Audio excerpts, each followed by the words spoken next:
आप सभी को जय मसीह की हिंदी बाइबल स्टडी इस चैनल में आपका स्वागत है। आइए मिलकर एक नए विषय को आज हम सीखेंगे। और आज मैं आपके सामने दो बहनों को लेकर आना चाहती हूँ। उनके जीवन की खासियत ये है कि ये दोनों बहनें यीशु से बहुत ज्यादा प्रेम करते थे और यीशु भी इस परिवार से प्रेम करता था। ये बहनें प्रेम तो करते थे, लेकिन इन दोनों बहनों के जीवन में काफी डिफरेंसेस को, काफी अंतर को हम देख सकते हैं। तो आज इस वीडियो के जरिए हम ये सीखने जा रहे हैं कि ये बहनों के जीवन में कौन कौन से एरिया में, कौन कौन से क्षेत्र में फर्क था और कौन सी बातों को हमें अपनाना चाहिए और कौन सी बातों को हमारे जीवन से हमें दूर रखना चाहिए। तो आइए हम इस परिवार की ओर बढ़ेंगे। तो जिन दो बहनों के बारे में आज हम सीखने जा रहे हैं उनका नाम है मार्था और मरियम। ये परिवार में तीन लोग रहते थे, लाजर, मार्था, मरियम। ये लोग भाई बहन थे और बेथनिया नाम के गांव में रहते थे। अब इस परिवार के अंदर के माहौल को हम जरा सीखेंगे, तब हमें पता चलेगा कि इन दोनों बहनों के जीवन में कौन कौन से अंतर है। सबसे पहली बात, हम लूका की सुसमाचार अध्याय 10 आयत 38 से लेकर जब हम लोग कुछ आयतों को पढ़ते हैं, वहां पर हम देख सकते हैं कि यीशु जब बेथनिया नामक गांव में आया तब मार्था यीशु को अपने घर में बुलाया। तो यहाँ पर हम देख सकते हैं कि मार्था का कितना अच्छा मन है। वो चाहती है कि यीशु उनके घर आए और यीशु उस निमंत्रण को स्वीकार करता है और यीशु मार्था, मरियम, लाजर के घर में जाता है।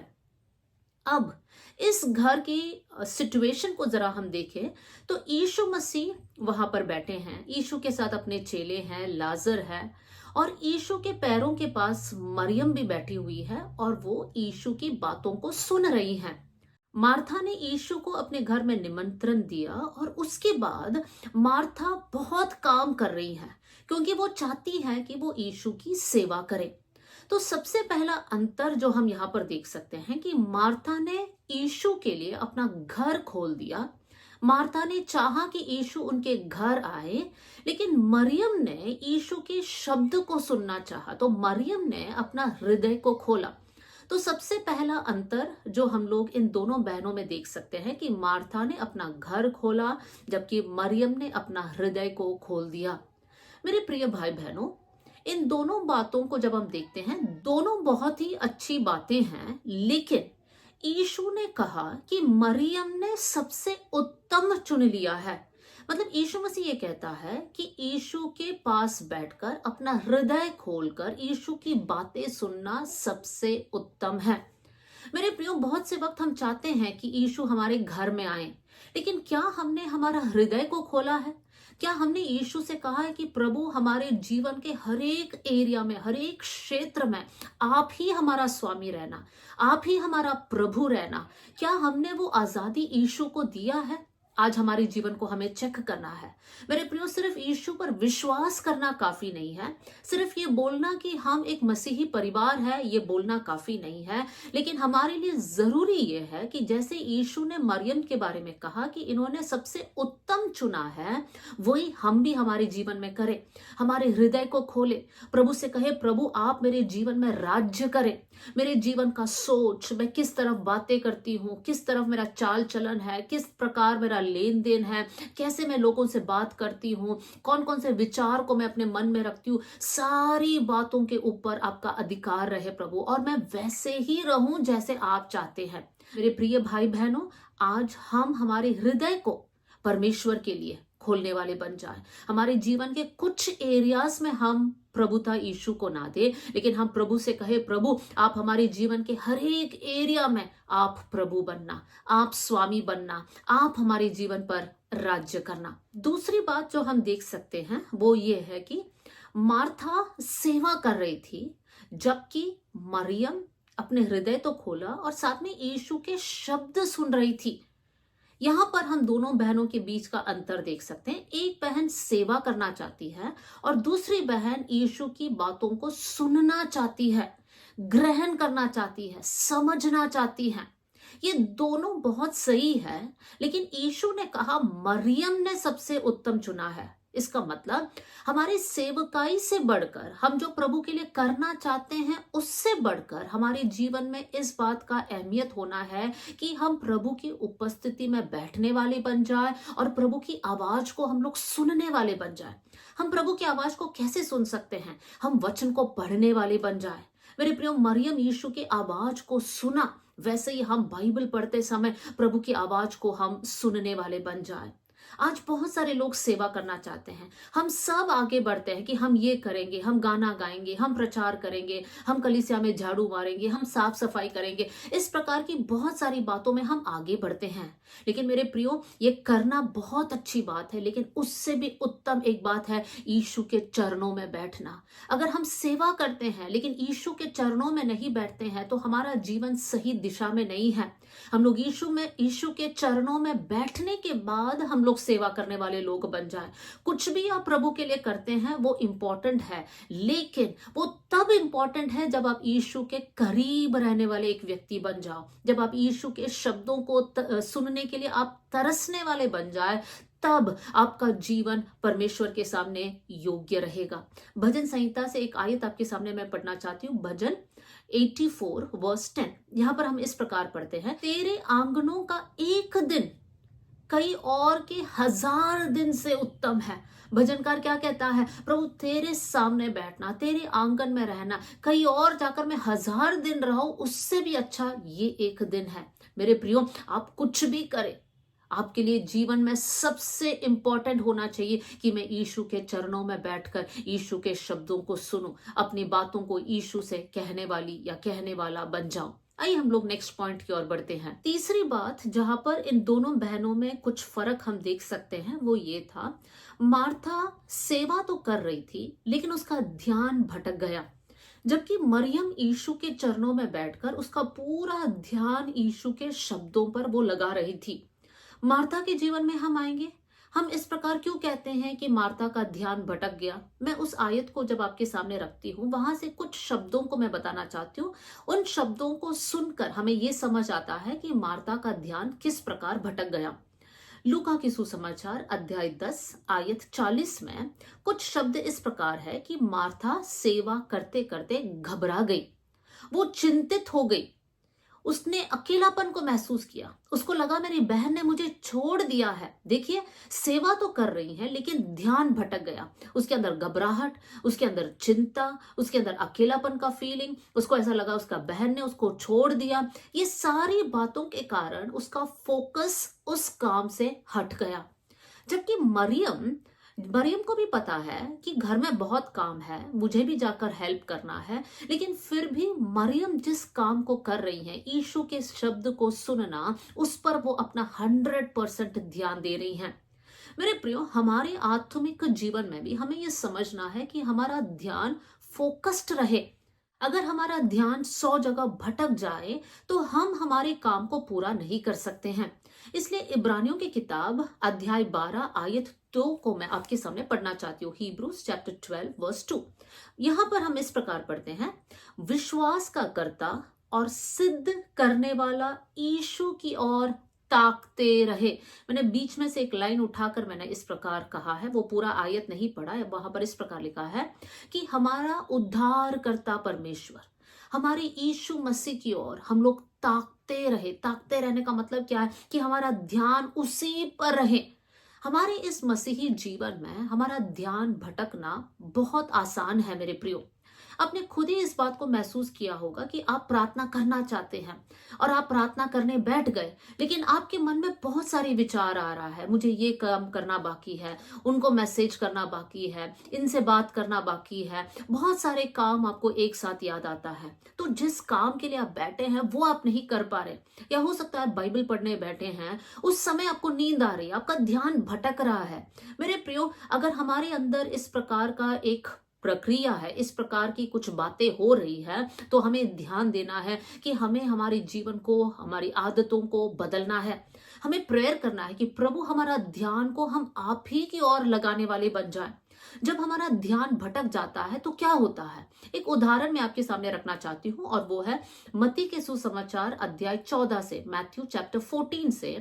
वहां पर हम देख सकते हैं कि यीशु मसीह पानी पर चला।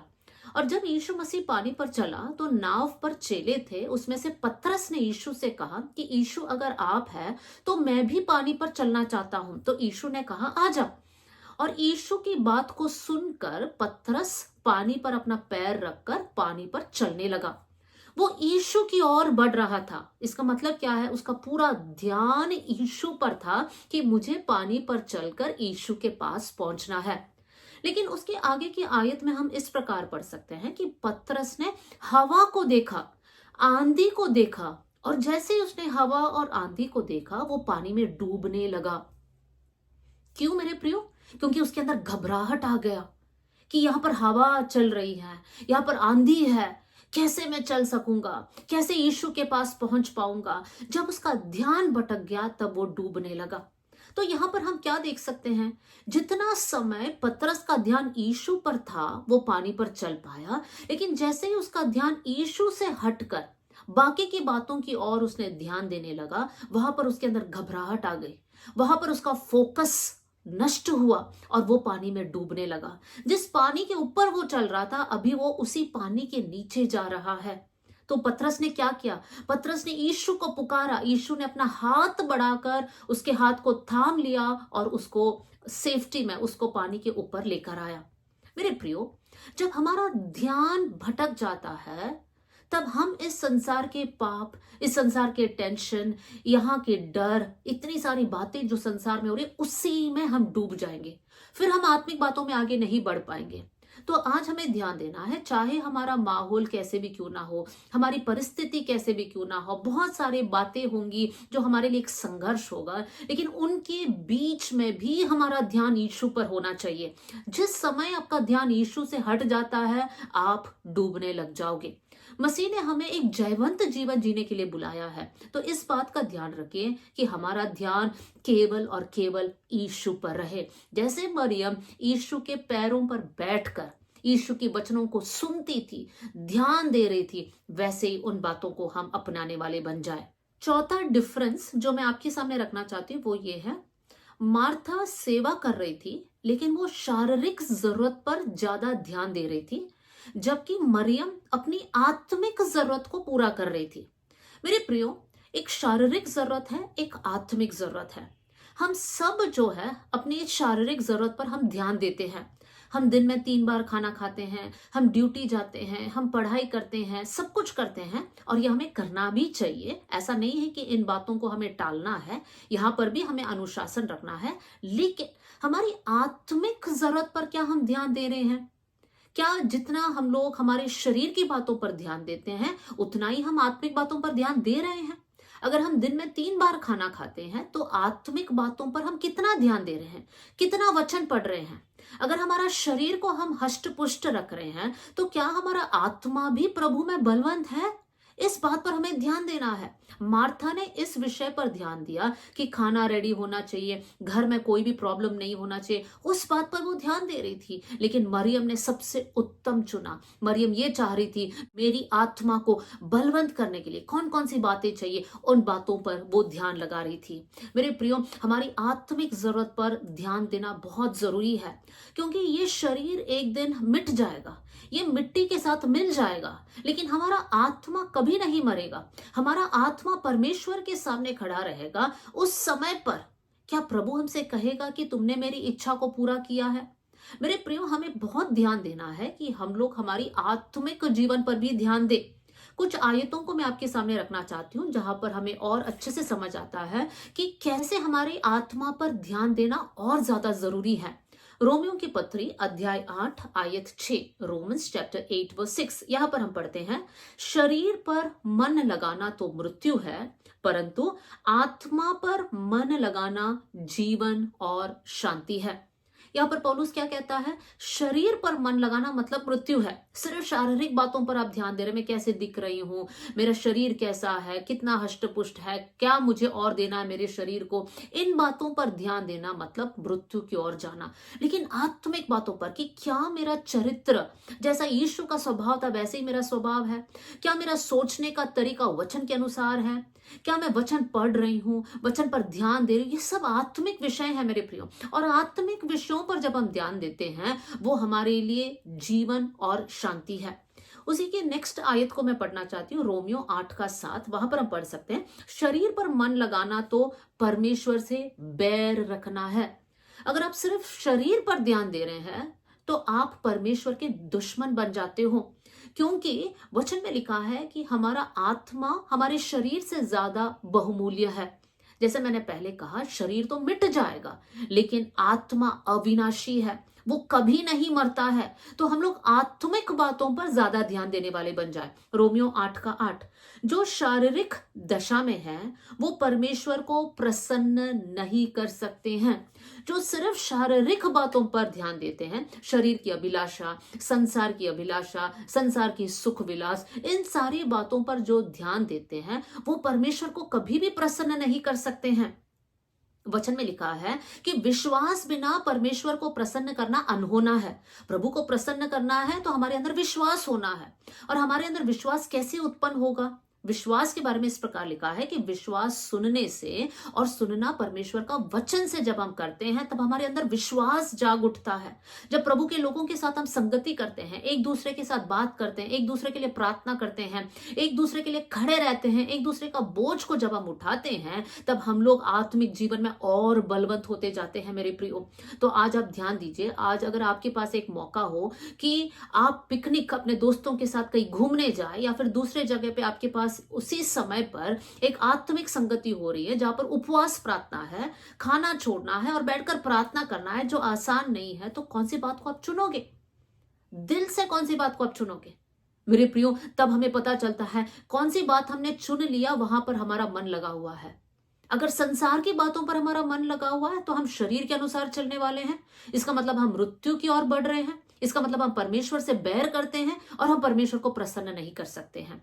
तो अगर आज आपका जीवन ऐसा है तो अपने जीवन को बदलिए मेरे प्रियो। हम लोग आत्मिक विषयों पर ध्यान लगाने वाले बन जाए। प्रभु से कहे, प्रभु ऐसा अनुग्रह मुझ पर करना कि मैं अपने आत्मा पर ज्यादा ध्यान दूं और मैं पवित्र आत्मा के अनुसार अपने जीवन को मैं आगे बढ़ाऊं। पवित्र आत्मा में मैं चलूं, आत्मा का गुण मेरे अंदर होने पाए, फल मेरे अंदर होने पाए, मैं वरदानों को प्राप्त करूं, मैं परमेश्वर के लिए जीऊं, प्रभु की सेवा करूं। इन सारी बातों पर हम ज्यादा फोकस करने वाले बन जाए। आइए हम लोग आगे बढ़ेंगे। पांचवी बात जो हम देख सकते हैं मार्था और मरियम के जीवन में, हम ये अंतर को देख सकते हैं कि मार्था बहुत ज्यादा बातें करती है जबकि मरियम बहुत कम बातें करती है।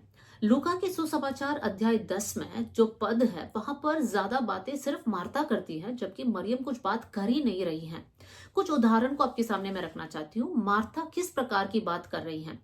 लूका के सुसमाचार अध्याय 10 आयत 40 में, लूक 10:40 में हम इस प्रकार देख सकते हैं, जब मार्था सेवा कर रही थी वो घबरा गई, वो चिंतित हो गई, फिर वो यीशु के पास आकर कुछ बातों को बोलती है।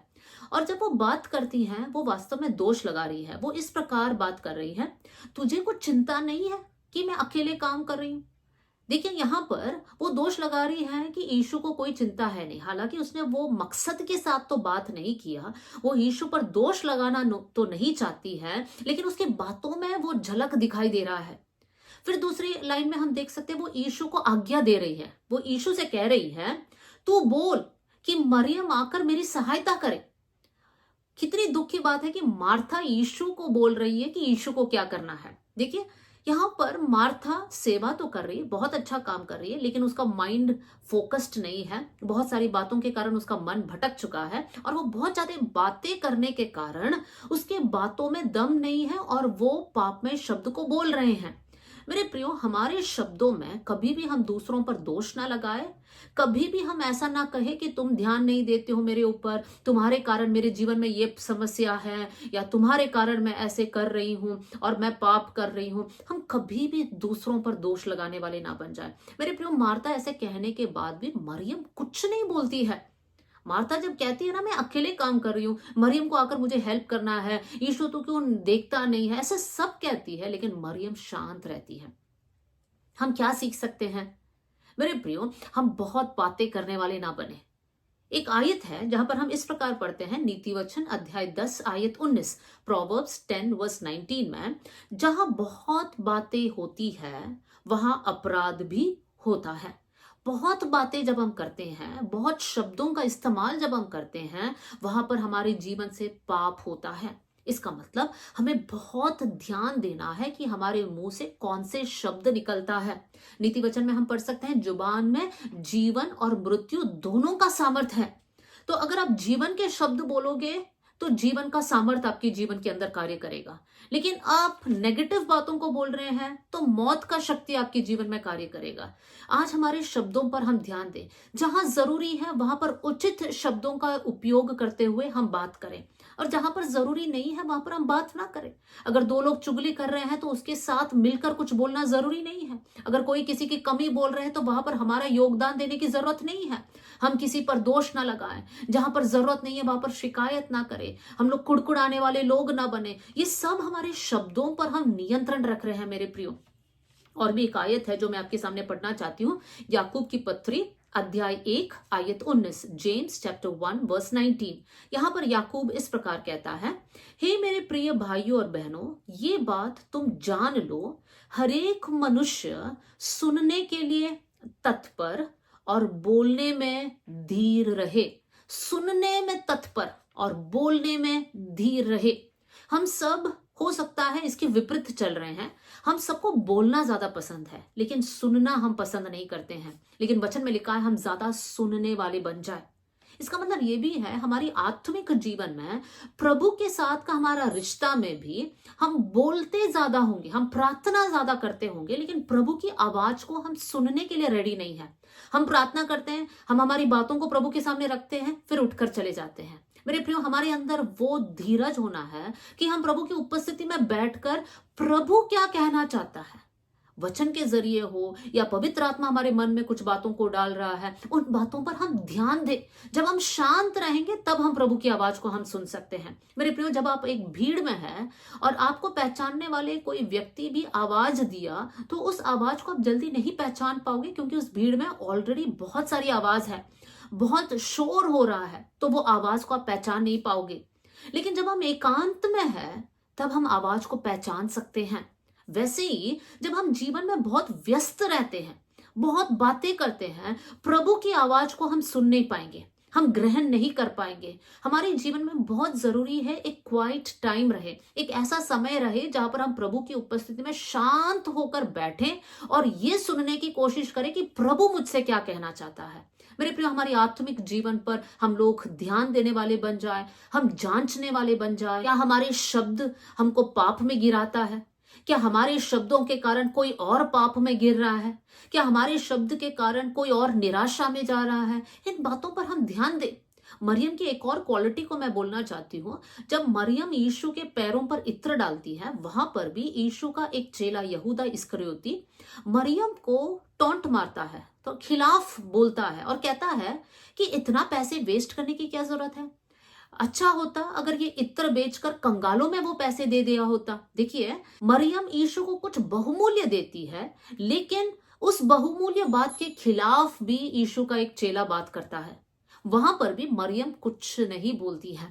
मेरे प्रियो, मरियम के जीवन से हम ये सीखें कि लोग हमारे खिलाफ कितना भी बोले, हम शांत रहने वाले बन जाए।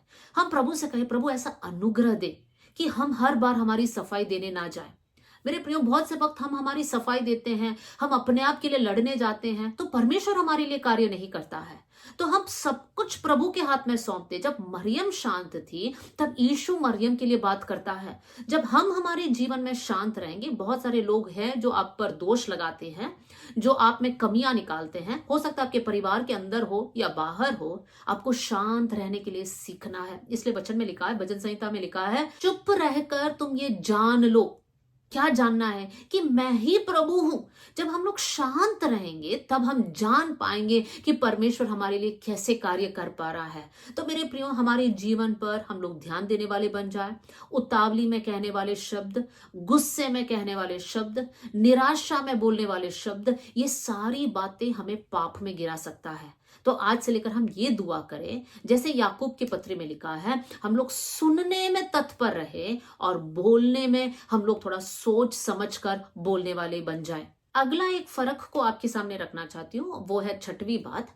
हम लोग यूहन्ना के सुसमाचार अध्याय 11 में जब आते हैं, वहां पर लाजर की मृत्यु हो जाता है। और उस समय पर लाजर के मृत्यु के 4 दिन बाद यीशु उनके घर आता है। तब मार्था दौड़कर आती है, क्योंकि मार्था ने सुन लिया था कि यीशु बेतनिया में उनके घर आ रहा है। तो गांव में प्रवेश करने से पहले ही मार्था यीशु के साथ मुलाकात करती है और मार्था यीशु से अपना दुख को बोलती है कि यीशु, अगर आप यहाँ होते तो मेरा भाई नहीं मरता। ये सही बात कहा मार्था ने। फिर थोड़ी देर बाद मरियम भी आती है और मरियम भी यही बात को कहती है कि यीशु, अगर आप यहाँ होता तो मेरा भाई नहीं मरता। दोनों बहनें सेम बातें, सेम लाइन यीशु के सामने बोलते हैं, लेकिन फर्क क्या है? मरियम जब इस बात को कहती है वो यीशु के पैरों पर गिरकर कहती है। मेरे प्रियो, यहां पर मरियम की जीवन की दीनता, एक सबमिसिव नेचर, एक अधीन रहने वाला एक स्वभाव को हम देख सकते हैं। मरियम कहना चाहती, यीशु अगर आप यहाँ होते तो मेरा भाई नहीं मरता। तो मरियम एक शिकायत के रूप में या फिर एक कुड़कुड़ाने के रूप में नहीं बोल रही है, वो यीशु के पैरों पर गिर कर अपने दिल की बातों को यीशु के सामने रख रही है। मेरे प्रिय भाई बहनों, हम सबके जीवन में इस आदत होना है कि हमारे अंदर दीनता रहे, नम्रता रहे, हम यीशु के पैरों पर गिरने के लिए हम रेडी रहे। याईर आराधनालय का सरदार था। वो अपनी बेटी की चंगाई को मांगने के लिए यीशु के पास आया और याईर के बारे में वहां पर हम पढ़ते हैं कि याईर यीशु के पैरों पर गिर जाता है और याईर अपनी बेटी की चंगाई को मांगता है। मेरे प्रियो, हमारी प्रार्थनाएं होठों से हैं या हृदय से हैं? बहुत से वक्त हमारी प्रार्थनाएं होठों से है तो उसका आंसर को हम देख नहीं पाते हैं, लेकिन जिस समय आपकी प्रार्थना आपके दिल से उठती है, जब मरियम यीशु के पैरों पर गिरकर इस बात को कहती है तो वहां पर लिखा है यीशु अपनी आत्मा में व्याकुल हो गया, यीशु रोया। मेरे प्रियो, मरियम की प्रार्थना, मरियम का दुख ने यीशु की आत्मा को छू लिया, स्पर्श कर लिया। आज हमारी प्रार्थनाएं कैसी हैं? आपकी प्रार्थनाएं सिर्फ होठों से नहीं, सिर्फ शब्दों से नहीं, वो हृदय से निकलने पाए। वो दुख, वो दर्द। क्या आप प्रभु की सेवा करना चाहते हो तो एक तड़प आपके अंदर होना चाहिए। आप प्रभु से बोलिए, प्रभु एक नया बल, एक नया शक्ति से, एक नया अभिषेक से आप मुझे भर दीजिए। और वो जो आप कहते हो वो सिर्फ होठों से नहीं, वो कहते समय आपका दिल का वो तड़प वहां पर दिखाई देना चाहिए। आंसू बहना है, आपका दिल टूटना है, प्रभु से कहना है, प्रभु आपके बिना हम सेवा नहीं कर सकते हैं, आपके बिना हम परिवार नहीं चला सकते हैं, आप प्लीज हमारे साथ आइएगा, हमें मदद करिए। जब आप इस प्रकार की प्रार्थना करते हैं, परमेश्वर आपके जीवन में अद्भुत कार्य करेगा। तो मार्था और मरियम के जीवन से हम सीख सकते हैं, एक की प्रार्थनाएं जो है होठों से हैं लेकिन या शब्दों के जरिए है, लेकिन दूसरे की प्रार्थना दिल से उठ रहा है। हन्ना प्रार्थना करती है तो उसकी शब्द सुनाई भी नहीं देता है, लेकिन उसकी प्रार्थनाएं परमेश्वर तक पहुंचता है और परमेश्वर उसके लिए कार्य करता है। मेरे प्रियो, आप उत्साहित रहे, आपका प्रार्थना परमेश्वर के मन को छूने पाए। आइए हम लोग सबसे आखिरी पॉइंट की ओर जाएंगे। दोनों बहनों में ये अंतर को हम देख सकते हैं कि मार्था यीशु के लिए सेवा करती है, लेकिन मरियम के जीवन से हम देख सकते हैं यूहन्ना के सुसमाचार अध्याय 12 में कि मरियम के पास कुछ बहुमूल्य इत्र था। उस इत्र के कुप्पी को लेकर पूरा बहुमूल्य इत्र को यीशु के पैरों पर उंडेल देती है। मरियम क्या करती है? मरियम अपना द बेस्ट, उसके पास जो सबसे बेस्ट है, सबसे कीमती है, सबसे बहुमूल्य है, वो अपने लिए, अपने फ्यूचर के लिए संभाल कर नहीं रखती है, वो यीशु के पैरों पर उंडेल देती है। मेरे प्रियो, आपके जीवन में सबसे बेस्ट क्या है?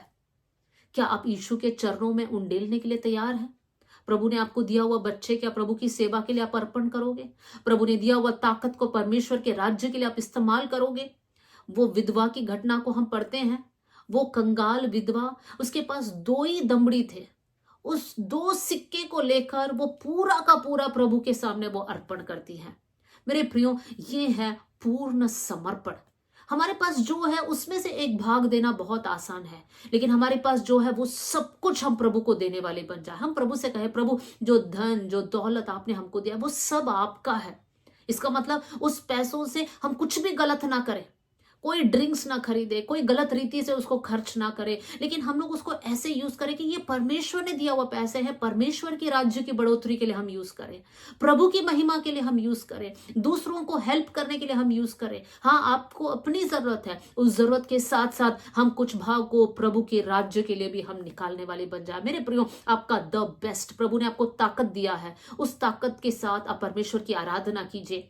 हमारे मुंह से निकलने वाली आराधना कैसी आराधना है? जब हम लोग संडे वर्शिप के लिए जाते हैं, हम कैसी आराधना देते हैं? सिर्फ खुदना आराधना नहीं होता है मेरे प्रियो, लेकिन आपका मन परमेश्वर की ओर समर्पित होना है और परमेश्वर से कहना, प्रभु आपने जो मेरे लिए किया उसके बदले में मैं क्या दे सकती हूँ? मेरे पास कुछ नहीं है प्रभु, लेकिन मैं अपने जीवन और मेरे जीवन से उठने वाली हर एक आराधना में आपके सामने अर्पण करती हूँ। इस प्रकार का एक निर्णय हम लेने वाले बन जाए।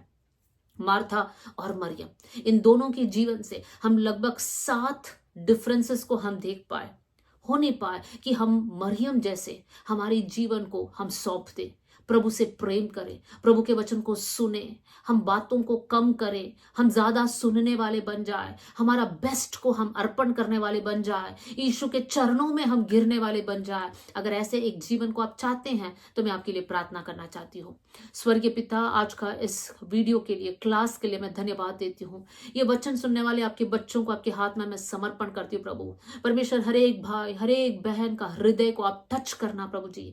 ये वचन उनके मन को छूने पाए कर मैं प्रार्थना करती हूँ प्रभु जी। परमेश्वर, ये वचन सुनने के बाद एक नया समर्पण के साथ प्रभु आपके बच्चे आगे बढ़ने पाए प्रभु जी। ये वचन उनके लिए एक आशीष हुआ, इसलिए मैं धन्यवाद करती हूँ। सारा आदर, सारी महिमा आपको देते हुए प्रभु यीशु मसीह के नाम से हम मांगते हैं।